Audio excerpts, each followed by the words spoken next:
Hassan Shibley's with us now, the attorney representing the Muthana family. And sir, good morning to you and thank you for your time today.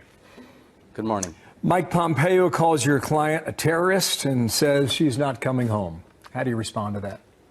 Well, to be clear, I represent the family. The family reached out to me when they first learned that their daughter was brainwashed and ran away to join this monstrous group of criminal thugs known as ISIS. So immediately I advised the family and helped the family to reach out to the FBI and Department of Homeland Security to report that Hoda ran away to Syria and to see what we can do to intervene to stop that and to make sure she's brought back through the legal system and frankly that she's held accountable for her actions. And people shouldn't forget that Hoda herself right now and her family are not saying that she should just come back home, that she should get a free pass. Everybody acknowledges that what she did was horrible, disgusting, unacceptable, but we also acknowledge that America is great because of our legal system. And as an American citizen, Hoda herself and her family simply want to face our legal system. She's willing to pay whatever debts she has to society. She's even willing to spend years behind bars if that's the debt she owes. And she wants to speak out to ensure that other young women are not brainwashed and manipulated into committing the same horrible mistakes that she's done. And I think what's most mind-boggling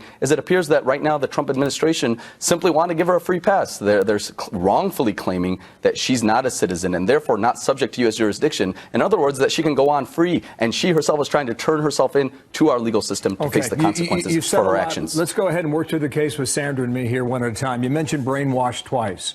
That would be your defense then, clearly, correct? Well, I'm not defending her. I'm not her criminal defense attorney. You know, what she did is unacceptable. The suggestion from your answer is that she did not willingly leave, but she was manipulated. No, she's accountable for her actions. She's accountable for her actions. She has to answer, as I mentioned, right in 2014 when she first left, she's going to have to answer to God for her decisions. However, I do believe manipulation played a role. I spoke to the Department of Homeland Security officials who told me, Hassan, what happened to Hoda is no different than what happens to thousands of young, naive, foolish youth in America that get targeted by sex traffickers, violent gangs, and other hate groups who manipulate them and brainwash them into committing very foolish, horrible things that they're still accountable for, but that absent that manipulation probably would not have committed. Hassan, there's been multiple things published that she said during her time with ISIS, and correct me if any of these are not wrong.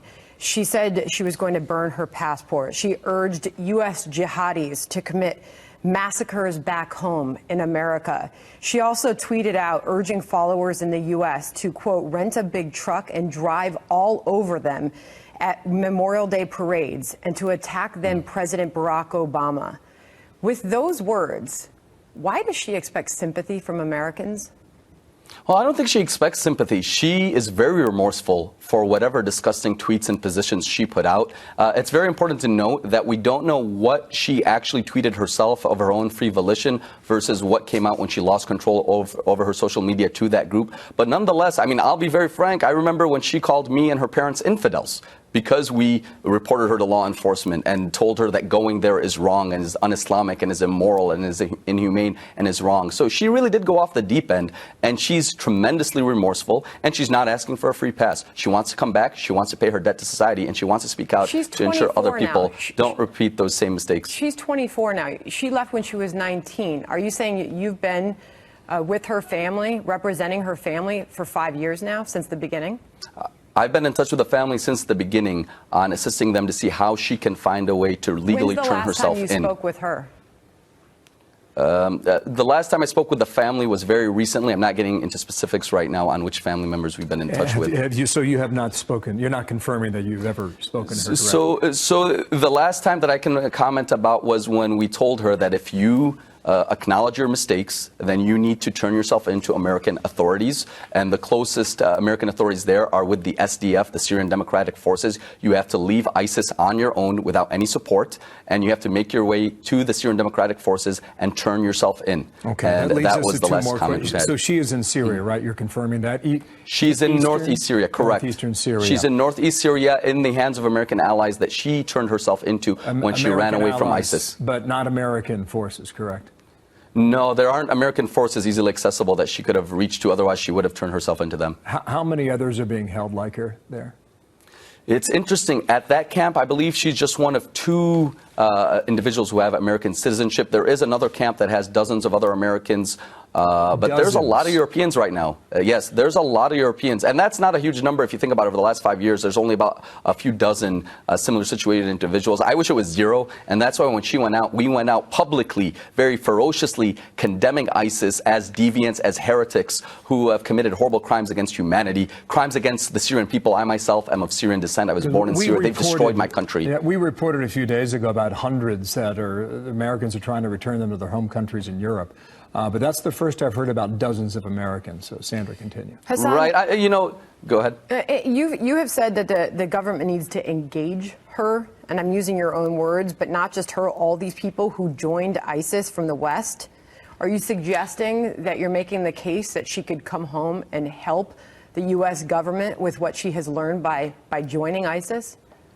I'm suggesting that she may have very valuable intelligence that the United States government can benefit from, and it's mind-boggling to me. Look, the most important thing, I got 3 kids in this country. I want them to grow up proud and safe as Americans, as young Muslims, proud of their faith, proud of their identity, proud of their citizenship. And the last thing I need is some scumbag monster hurting people in the name of my religion. That is disgusting and really something that as American Muslims we're always terrified of. So let's be real here. She was interviewed by ABC News, by The Guardian, by the New York Times, and the FBI. I personally called them. I said, listen, we know where she is, and she's ready to speak with you. She's ready to collaborate. She's ready to turn herself in. You should at least go question her, see if she has intelligence that can protect American lives. And they failed to act on it, and that's really concerning. They're saying she's not a U.S. citizen, born in Hackensack, New Jersey, because her father was a diplomat, and there's the debate right now as to the timing and all this. Appreciate you coming on and talking with us today. We'll see where it goes, but Mike Pompeo was very specific, as you heard him earlier today, sir. Thank you, and God bless you. He calls her a terrorist and says she will not come back home. Last comment. Well, we have a legal process. We have a legal process, and she's not asking for a free pass. She wants to turn herself in and be held accountable to our laws. We don't need to circumvent our laws. Our laws are great. Let's stand by them. God bless you. God bless America. To what extent is she willing to come home and be punished, Hassan? I mean, life in prison. She's still willing to come back if that's the case. Yes. She literally expressed fear that she will likely, possibly, may have to face decades in jail potentially.